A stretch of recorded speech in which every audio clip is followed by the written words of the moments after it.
Lindy Sellers. Making your own jams and jellies might seem a little intimidating, but it doesn't have to be. Stick with me and I'll take you step by step through the process of making your own vanilla bean infused strawberry jam.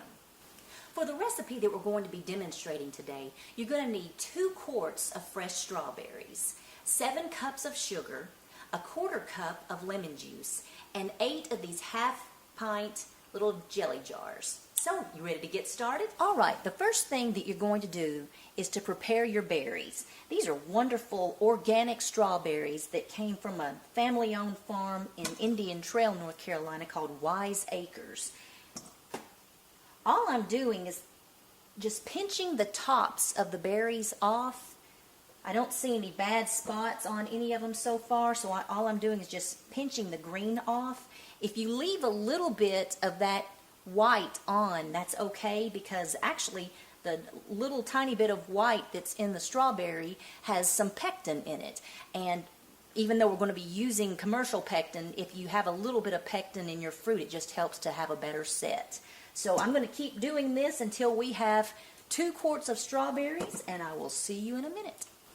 Okay, so we have all of those plump, juicy berries washed up nicely, and now I'm going to show you how my recipe differs a little from the Sure Gel box recipe, or even the ball recipe for strawberry jam. I don't like a chunky consistency in my jam. I like more of a smoother puree consistency. So what I do, instead of just mashing the berries with a potato masher in my container, I like to blend them, the berries in my blender just a little bit, and make a nice little puree. So add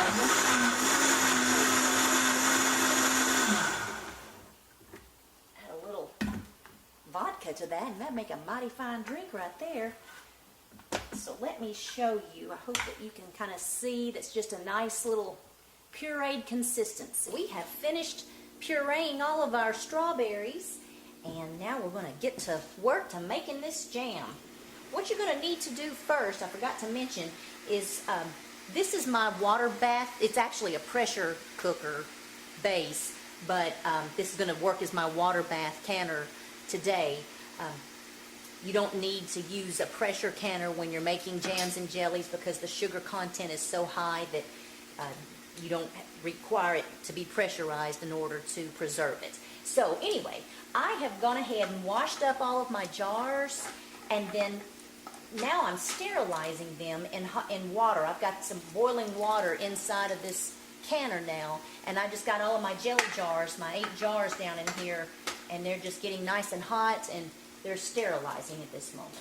So what I'm going to do is I've got a nice sized pot here on the stove, and I'm going to go ahead and pour in my 2 quarts of strawberry puree. Hello. Shouldn't have turned that on before we got ready here.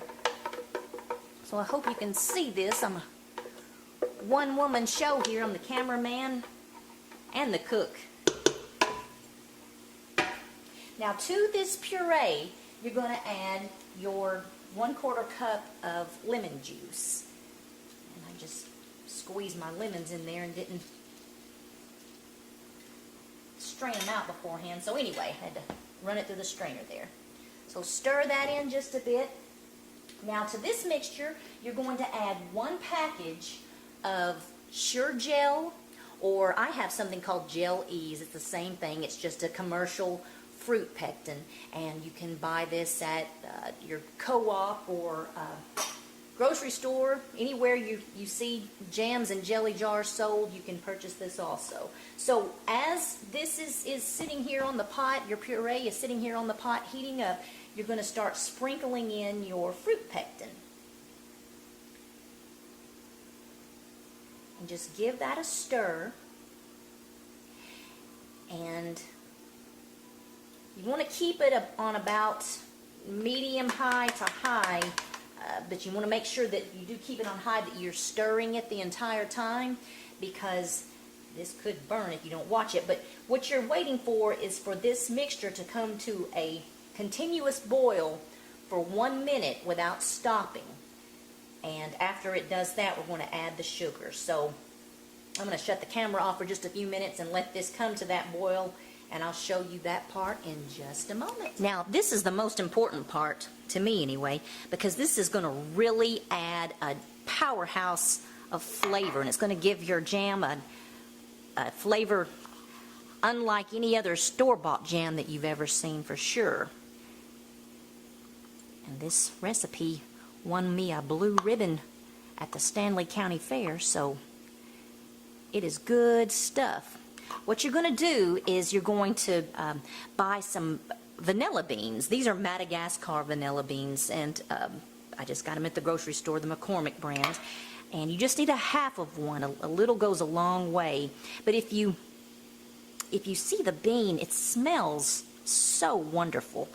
And if you, I think you saw me kind of slit it down the middle here, but this is full of tiny, tiny little seeds. You see those? That's just packed with flavor. So what I'm going to do is put all of that goodness into my pot of strawberry jam. So you're just taking that half a bean, half of a vanilla bean, and scraping all of that goodness out of the inside of it there. Be careful, don't cut yourself. And put that in there with all of that wonderful strawberry puree, and then after you've scraped all of the little tiny insides of the vanilla bean out, just drop that bean in there. Again, only use a half of a vanilla bean pod. They're very flavor intensive, and this is just going to make your jam taste wonderful like no other. So you leave that vanilla bean pod in your jam while it's coming to its full boil. Well, our jam has been on the stove cooking for about 5 minutes now, and I've been stirring. And make sure that when you've got the vanilla bean in there, that the little greasy, the beans are a little bit greasy. I know that sounds weird, and but they kind of want to clump together. So make sure that you press those little beans up against the sides of the pot, because if you don't, when you go to pour your jam, there will be these big black clumps instead of the tiny little beans in there. So just want to make sure you do that. But you can see it's starting to boil pretty well there, and it's hard to stir it down as you're stirring it in here. Now, what you can do is you can start gradually adding in your sugar, and make sure that you already have your sugar measured ahead of time. This recipe calls for 7 cups of sugar, and I've got mine all measured out into a bowl here. And so I'm going to just start gradually pouring all of that sugar in there and letting it dissolve as I stir.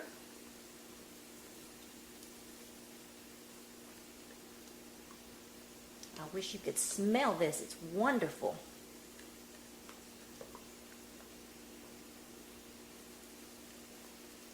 Just keep on pouring that sugar in. If you have some older children that want to help you do this, they definitely can. My daughter is 10, and she likes to help me fill the jars. I wouldn't let the smaller ones, pardon me, help out with this, because you could burn yourself pretty easily, so just use discretion. But kids do like to help out when you're making something, especially something as sweet and good as this. Now,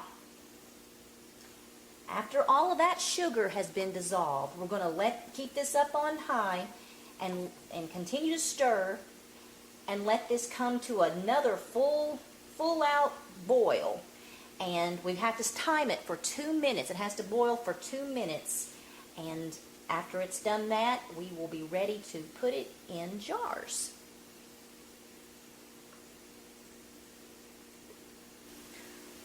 Our jam has been boiling for about 2 minutes now, so I'm going to go ahead and cut the heat off.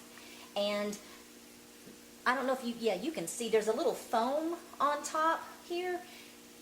This foam won't hurt a thing. It just doesn't look as pretty in your jars. And if you're going to enter your jam in the county fair, you want to make sure that it looks as pleasing to the eye as possible. That means no foam. If you add about a tablespoon of butter to your mixture, that will sometimes help cut down on the foam, and it doesn't hurt the flavor either. But if you find that after you've added the butter that the foam is still there, you can ladle it off the top, and it's pretty easy. You can just see how that just sticks to your spoon, and you can just find something to put it off in, maybe a little plate next to the stove, and you can pour it off into that before you go to put your jam in your jars. So this is ready to rock and roll, and we're going to put it in our jars. I wanted to show you a few things that are handy to have, make your job easier when you're making jams and jellies. This is a jar grabber, a little funnel, and then a lid magnet. You can reach into a hot pot of water with this and get your lids out instead of worrying about burning yourself. You can buy all of these at any grocery store that sells the jam and jelly jars and the fruit pectin also. These are very important to have because you can get those hot jars out of that water with them very easily. And I've removed all of my jars from that boiling water, and I've just set them upside down to dry here. You don't want too much water down in the bottom of those. All right. Well, we are ready to ladle our hot jam into our jars. And I should have given a disclaimer before we started. When you go to make jam, be sure that the children are settled and everything's kind of calm and quiet in the house, because you want to have everything ready and all of the steps easy to manage, because you can get sidetracked easily and wind up burning all of your jam or burning yourself, and you certainly don't want that to happen. So I have my 8 jars of jam that have been sterilized in the hot water ready to go. This is where this little funnel comes in. It's very handy.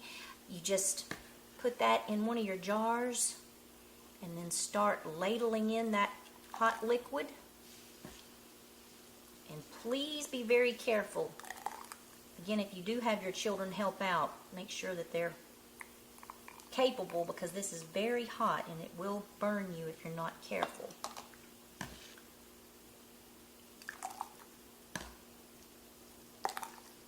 And this is a messy job too, so just know that.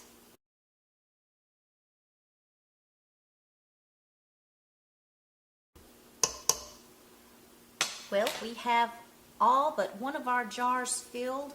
I actually had a little bit more than I anticipated, which is fine. So I'm going to pour the last bit into this 9th jar. And you want to make sure that you fish out that vanilla bean. I saw it go into this jar. I'll have to fish it out, or else someone will get the queen bean in that jar of jelly. Now let me show you something that's important. You see the difference between, ouch, that's hot, this jar and this one. See how it looks different? Now that's not a big deal at all if you're going to be eating it or giving it away as gifts to family or friends. However, if you plan on entering these in the fair and you hope to get a blue ribbon from your jelly, you want to make sure that you do not send this one to the fair, because they won't give you the top prize for that foam on top. They want it nice and clear like this one right here. So anyway, for what it's worth, it's not that important. Just thought I'd throw that out there at you.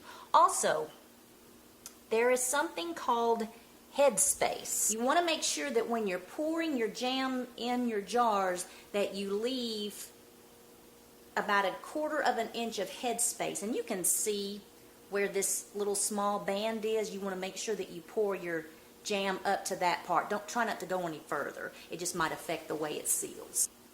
Now, one last little tip before we start putting the lids on. In order for these jars to have a good seal, you have to have every little bit of any jam that has spilled on the lip here cleaned off. So you can take a paper towel and dip it in your boiling water that you were sanitizing the jars in the first place, and just clean around those really well, because if jam is in the way, these lids aren't going to seal properly, and then bacteria can get into your jellies. All right, folks, just a few more things and we are just about finished. I have some hot water here that I've been letting my lids set in for a few minutes, and all that's going to do is just kind of make this, see there's a rubbery part around the lid, that's going to make it a little bit more malleable, and it's going to just adhere to your jar a little better. These jars are hotter than the dickens, so when you set these on here, they're gonna make a good seal, I'm sure of it. But that's just an extra little step you can do to ensure that you do have a good seal. So and that's why this little tool is great, because you don't have to put your hands down in that super hot water. You can just grab them out with this thing. Doesn't always work perfectly, but better than nothing, that's for sure.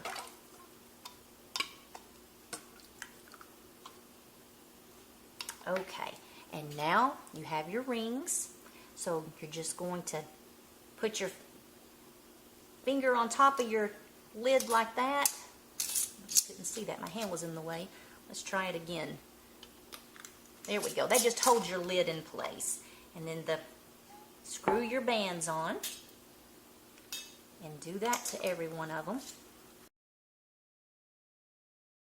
And all of your bands have been screwed on nice and tight. What you're going to do, and be careful, you may need a rag because these are very hot, you're going to turn your jars upside down, just like that. So again, make sure that your lid is on in the right place, and then your screw band is on nice and tight. And you're just going to turn that upside down. And again, I have those mama hands that, I think anyway, my mother used to be able to plunge her hands in boiling water, it seems, and wouldn't hurt her, but I think I'm getting those. Anyway, turn your jars upside down, and what that's going to do, it's going to help create a seal, and it's going to seal your jars shut so that no bacteria can get into your jars. Now, some of you may be wondering why I didn't put these in a water bath canner.